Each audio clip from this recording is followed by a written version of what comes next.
चौकोर कुंड का भी विधान है। गोल कुंडा है ऐश्वर्य देगा।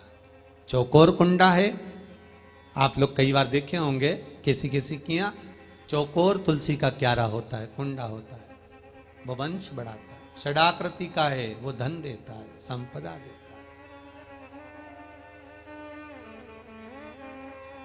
दोष हमारा है, हम तुलसी के कुंडे के नीचे शंकर जी को रख देते हैं। क्यों? कि यहीं तुलसी जी को पानी चढ़ाएंगे, यहीं शंकर जी को चढ़ा देंगे। दोष है।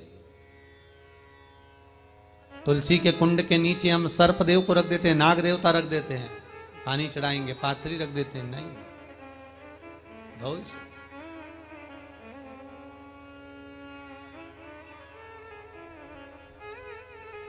उसका दोष हम सबको, स्वयं अगर गलती करते हैं तो स्वयं को भोगना। कैसा कुंड हो, 7 तरह के कुंडों का व्याख्यान तुलसी के रूप में कहा गया है महाराज। पहला गोल, दूसरा चौकोर, तीसरा षडाकृति, चौथा त्रिवेणी, 3 कोने वाला कुंडा। शास्त्र कहता है जिसके मार्ग घर में टुकड़े हो रहे हों, घर विभाजन की ओर हो रहा हो, तो 3 कोण का कुंडा घर में रखकर पूजा करने पर परिवार एक हो जाता है। 5वां, गार्डन में बिना कुंडे का, बिना कुंड का जो तुलसी का पौधा रोपित होता है, बिना कुंड के एक बगीचा जैसा बो दिया जाता है, तुलसी तुलसी उत्पन्न हो जाती है। महाराज, वहां पर संपदा तो रहती है पर चिंता बहुत रहती है, टेंशन बहुत रहता है। क्यों? घर के दरवाजे के बाहर इतनी सारी बगीचे में तुलसा कर दी। कोई निकल कर जा रहा था, उसने थूक दिया, कोई निकल कर जा रहा था, उसने पानी डाल दिया, कोई श्वान ने, कुत्ते ने, किसी ने, बिल्ली ने गंदगी कर दी, उसका दोष आपको लगेगा। इसलिए कुंड के अंदर तुलसा का, तो वो धन तो देगा, जो तुमने बगीचे में तुलसा लगाई है, गार्डन तुलसा का करा, वो धन तो देगा, संपदा भी देगा, पर चिंता को बढ़ा देगा। 5वां, मारा। 6, तुलसी के कुंड को 3 धार पर लटका कर रखना।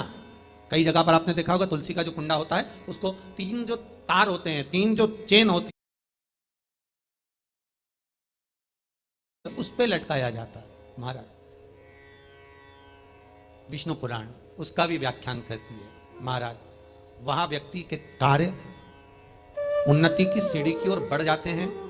जैसे भोजन की थाली लग गई, भोजन तैयार हो गया, बस खाने बैठे हो और थाली खसक गई, समझ लेना कि तुलसी को अधर पर लटका कर रखा है। इसलिए कार्य तो हो रहे हैं, बनने वाले हैं, 4 दिन बाद ये काम होने वाला है, 8 दिन बाद ये काम होने वाला है, लग रहा है कि इसमें इतना फल मिलेगा, लग रहा है इस व्यापार को करेंगे तो इतना फायदा हो जाएगा, सब कुछ करा, लाखों रुपए लगा भी दिए, थाली मालूम पड़े खसक गई, अधर लटका है तुलसी। 7 क्रम है तुलसी के, ये 6ठा क्रम बताया। तुलसी का 7वां क्रम,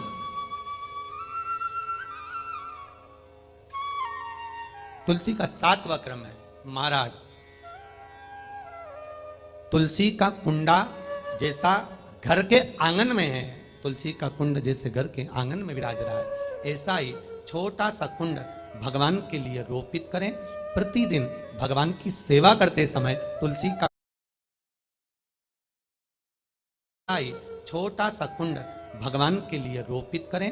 प्रतिदिन भगवान की सेवा करते समय तुलसी का कुंड सम्मुख रखकर उसकी आराधना करना, फिर उस कुंड को वापस बाहर ले जाकर रखना, फिर दूसरे दिन पूजन के समय पर कुंड को लाकर रखना। हम तो यहां तक कहते हैं, विष्णु पुराण गर्ग संहिता कल्याण का तुलसी अंग यहां तक वर्णन करता है कि आप पूरे साल ये नहीं कर सकते तो कम से कम कार्तिक के महीने में भगवान के सामने तुलसी का छोटा कुंड, चौकोर वाला, गोल नहीं, चौकोर कुंड लाकर भगवान के सामने रखकर छोटा सा कुंड का पूजन कर भगवान के साथ उस कुंड को वापस बाहर विराजमान करें, फिर कल लेकर आए, फिर विराजमान करें। आप पूरे साल नहीं कर सकते तो 1 महीना।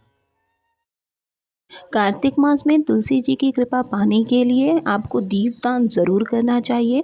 अगर आप पूरे साल नहीं लगाते हैं ना, तो 365 बातें कोशिश करिएगा कि इन कार्तिक महीनों में आपके जो है पूरे हो जाएँ। जैसे आप सुबह शाम दोनों टाइम कार्तिक महीने में दीप लगाएँ, और जिस दिन कार्तिक पूर्णिमा हो उस दिन बाकी आप बचे हुए दीप ज़रूर करें। जैसे कि आपने कार्तिक विवाह वाले दिन तुलसी विवाह वाले दिन पूजा की या कार्तिक पूर्णिमा वाले दिन की, तो सुबह शाम जो आप दीप लगा रहे हैं उसे भी काउंट करिए, और बाकी अगर बच जाते हैं 365 दिनों के हिसाब से जितने दिए आपके बच जाते हैं, उन दियों को पूरे चारों ओर जहाँ भी आपने आंगन में अपने तुलसी जी को रखा है वहाँ पूरा उनको सजा दें, अच्छे से दीपदान करें, ताकि माता तुलसी आपके प्रसन्न हों, आपकी सेवा को स्वीकार कर लें और आपकी हर इच्छा हर मनोकामना पूरी हो। बस जब भी आप पूजा करें तो लगन से करें, स्वार्थ भाव से ना करें। तो उम्मीद करती हूँ आपके लिए ये वीडियो जो है ना वो बहुत यूज़फुल होगा, और भगवान विष्णु, माता लक्ष्मी जी, माता तुलसी जी और भोलेनाथ की कृपा आप सभी पर बनी रहे। तो इसी उम्मीद के साथ मिलते हैं नेक्स्ट वीडियो में। तब तक के लिए ओम नमः शिवाय, जय माता दी।